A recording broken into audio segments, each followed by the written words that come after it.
In the previous lesson, we looked at fills on our rooster. And so I only think it's fair that we give strokes, fills and strokes, we give strokes equal time. So let's start completely new. I kind of want to show you something here. We don't just have to talk about strokes. Let's have some fun and create something too. Go to File and select New. Now I'm going to pick my favorite area, and that is Profile Web 960 by 560, and click OK because it fits so well in this movie.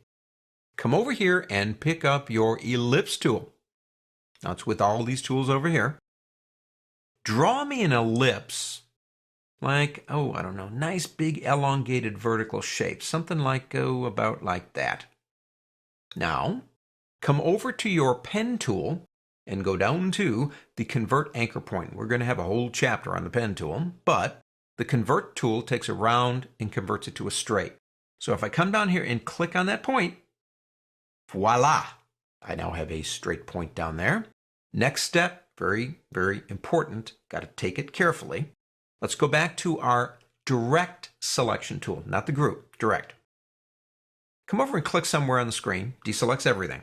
Now what I want you to do is create a marquee by clicking and dragging just around that one point. So that's the only thing that's selected. Now you don't have to do this, but let me show you. It's only going to move that one point. Don't click anywhere else. Come over here and pick up your Rotate tool, right there. Come to the top until you get right on the anchor, hold the Alt key down and click. Now what we need is something that's about, no, it's wrong. It has to be a number that's divisible into 360 because we're making a circle. 15 fits the bill. That's the last thing I did. That's why it's there. Click copy and watch what happens. Because it's only going to change that one point.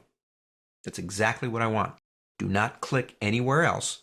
Go over on your keyboard, hold down the Control key and press the letter D. And it'll do that.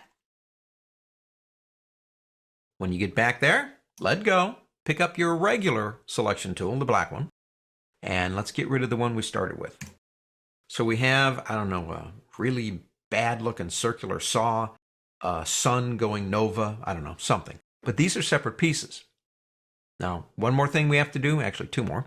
Go back to your ellipse tool. I want you to get right in the middle somewhere. Now, these lines, if you're using smart guides, are going to help you.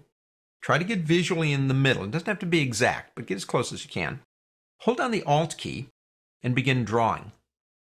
Now what I want you to do is basically cover all those lines, but don't go too far in like this. You want to go out like this. You want to leave those kind of like those gaps. So if you're right in the center, that shouldn't be too hard to do. Okay. Now, pick up your selection tool. This is fun, isn't it? Select everything. Go up to the word window on the pull-down menu and go down to Pathfinder. It's one of my favorite panels. We'll talk more about these later in detail. But with everything selected, click this button right there, which is Unite.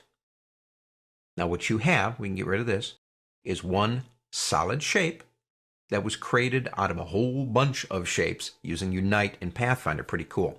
I'm going to open up my panels by clicking this button right here. And I think I'll give it a sun. So let's make sure we have the fill selected over here. And let's go ahead and give it a nice bright yellow. We are now ready to get into what this lesson is about, and that's strokes. So let's talk about strokes. I have the stroke panel down here. You have another option to pick it up over here. Let's go to here and drag it out. Now you'll notice something. All it gives me is weight. I need more than weight. Most of the panels over here have hidden goodies, if you know where to find them. And if we come over here to this button right here and click, select Show Options. And we get a bunch of stuff. That's what we want. The first one is weight. Now weight controls thickness. So let's come over here first and select the object. You have to select it. It is an object. And if we change the weight, we're changing the thickness. Now let me do this too. Let me make that bigger. And pick the zoom tool up over here. Let's make that a little bit bigger so you can see those edges, because I want to show you some of the options that are over here. If we decide to change some of these things, now some of these won't work based on what we have. These are corner points, not caps. Caps are end points. You can have the cap end right at the anchor, round around it, or be flat. We don't have anything that just opens up. These are all closed paths. So those are corners. Our corners now are very sharp. I can click this button right here to round them off, make it softer. Or I can use a bevel joint and flatten them out at the top. Kind of like the round ones. I think we'll stick with those. Now on aligning, notice that on the path, you have some of that stroke color on either side of that line. If I click this button right here, it goes all onto the inside. If I click this one, it goes all on the outside. This one, it kind of distributes it 50-50. I think I'll leave it there for now. We'll talk about dash stuff a little bit later in arrowheads, actually in the next movie. So we've got that kind of control. Now let me double click on the hand tool. That'll get it back to a manageable size for us. So we've got a stroke. It's black. Obviously, if I click here, I can come over here and change the color, to anything I want. That's no big deal. I think we know that. But let's take this one more notch up. If I go into my brushes right here, let me move that out too. Pull that down.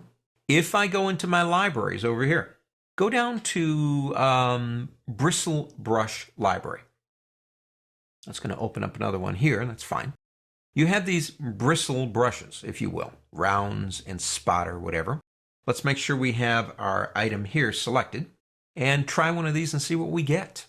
Like if we go into, this one right here, which is round. Notice what it did. Let me go ahead and deselect it. It made it look almost like it's painted.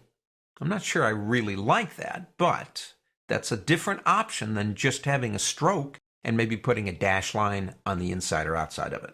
All these different options give us a different way to create our object. Strokes are not just about black, blue, or red lines anymore of a different weight.